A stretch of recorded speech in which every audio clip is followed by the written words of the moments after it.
Stories of Dinda. Tak terasa, 2 tahun telah berlalu begitu saja tanpa ada hal-hal yang berarti dalam hidupku. Ya, selain lahirnya putraku beberapa bulan lalu, selain juga menyaksikan bagaimana hari demi hari Kak Doni, kakak kandungku, orang yang paling kuhormati selain Kak Jeffrey, Pak Su, yang semakin membuatku tak sanggup untuk melihatnya lagi. Memang, dia tak pernah mengatakan apapun mengenai masalah yang ia hadapi, namun justru itulah masalah bagiku, bagi kami semua keluarganya, karena diamnya itu yang semakin membuat kami tersiksa. Kami semakin khawatir kepadanya.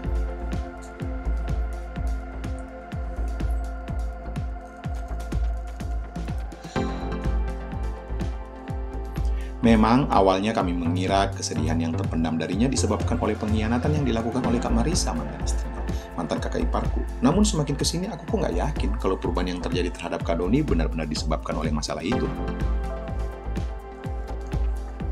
Entahlah, intinya aku sulit untuk menjelaskan detailnya bagaimana kondisi kakakku saat ini.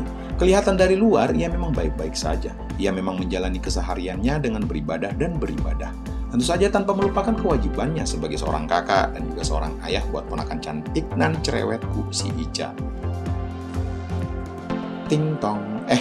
Aku baru saja mendengar pengumuman di alat pengeras suara di bandara kalau pesawat yang ditumpangi orang yang lagi kutunggu kedatangannya saat ini sudah tiba.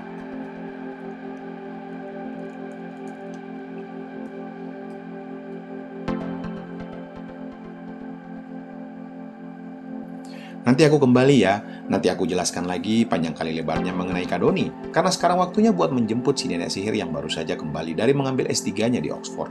Karena saat ini aku lagi nongkrong sendiri di Starbucks bawah, jadi untuk ke pintu kedatangan harus naik ke atas. Daripada aku telat dan kena omel oleh si nenek sihir, makanya aku harus sesegera mungkin ke sana. Menunggu selama beberapa menit, belas menit lamanya, akhirnya orang yang kutunggu berjalan keluar menarik travel bag-nya. Gina, sahabat terbaikku, sahabatku yang juga ku ketahui meski ia tak pernah cerita jika memendam perasaan kepada Kak Doni. Tak ada yang berubah darinya. Ia masih sama seperti terakhir kulihat. Malah semakin mantep nih. Kayaknya selain kuliah dia juga semakin membentuk badannya agar semakin bagus. Hanya satu yang beda darinya sekarang, yang juga telah ku ketahui beberapa bulanan yang lalu, kalau kini ia telah menutup dirinya dengan cara berhijab. Ketika ia tiba, kami langsung cipika-cipiki. Udah yuk, ngobrolnya nanti aja di mobil. Begitu ucapku ketika ia baru saja ingin mengajakku mengobrol. Oke sayang, yuk.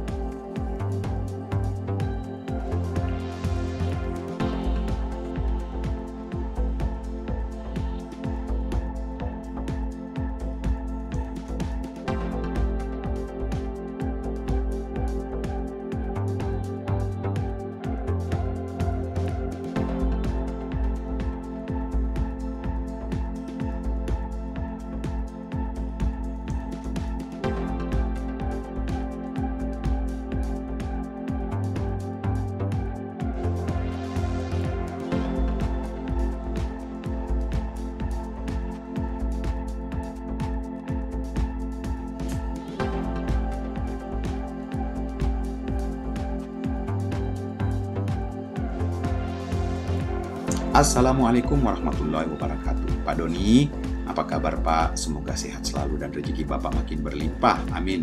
Pak Don, Alim sakit Pak, sangat sakit Pak. Aku menarik nafas ketika membaca beberapa kalimat. Pak, saya merasakan bagaimana derita yang Bapak alami selama ini setelah aku redakan gejolak ini. Sakit yang telah Alim derita selama 4 tahun belakangan ini, penyakit komplikasi yang membuat saya selama 2 bulan ini tak dapat berbuat apa-apa selain tidur di kamar. Makanya sebelum ajal memanggil, saya menuliskan ini untuk diberikan ke Bapak nanti, itu pun jika Allah Subhanahu wa Ta'ala mengizinkan.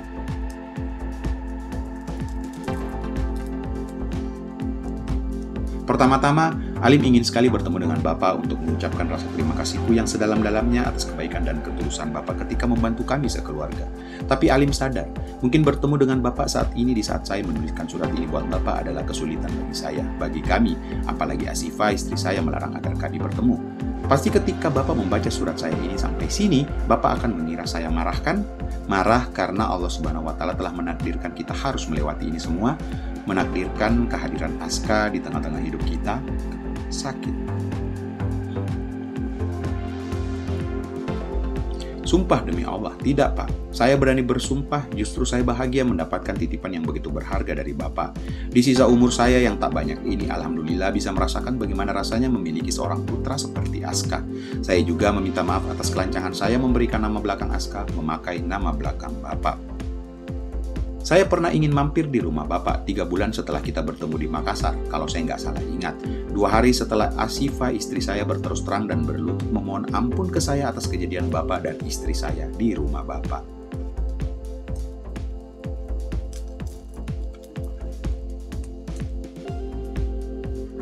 Memang awalnya saya sedih, cuman saya sadar diri atas ketidakmampuan saya memberikan nafkah lahir dan batin buatnya. Namun sekali lagi Pak, saya hanya bersedih tapi tidak sampai marah apalagi tersinggung dengan kejadian ini. Saya tak menganggap ini musibah, melainkan berkah bagi saya di umur saya yang tak muda dan juga tak memulai memiliki kemampuan untuk menghadirkan seorang putra. Perlahan, mataku kembali berkaca-kaca, seolah ikut merasakan bagaimana kesedihan beliau di saat kejadian itu.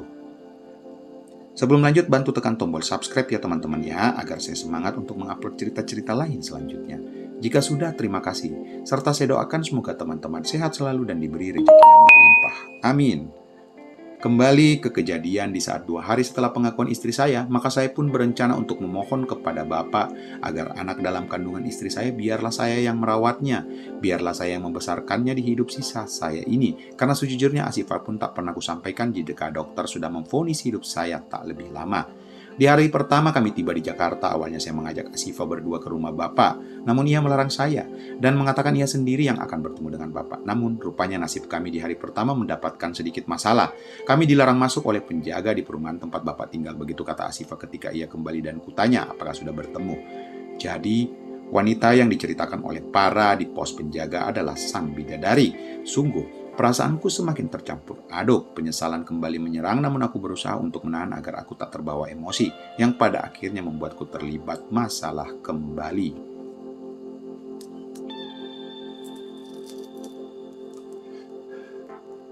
Dan tespek yang kutemukan adalah miliknya. Oh Tuhan, aku sungguh tak sanggup lagi untuk bertahan, hingga perlahan air mata pun mulai menetes dari kedua mata ini sembari melanjutkan membaca pesan dari Pak Alim ini, yang rupanya di lembar pertama memiliki 2 set bolak-balik. Oh iya, seminggu setelah pertemuan kita di Makassar, kami sekeluarga sudah tak lagi tinggal di Pasanggerahan karena ada sebuah masalah yang malu jika kusebutkan di sini, Pak.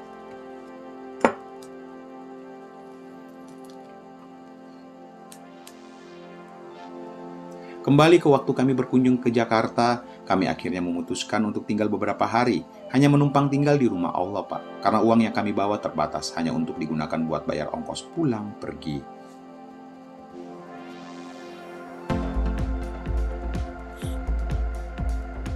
Lalu,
Pak Muslim, Abi ingin menengok anak Abi. Tenang ya dek, sebentar lagi kita bercanda ya.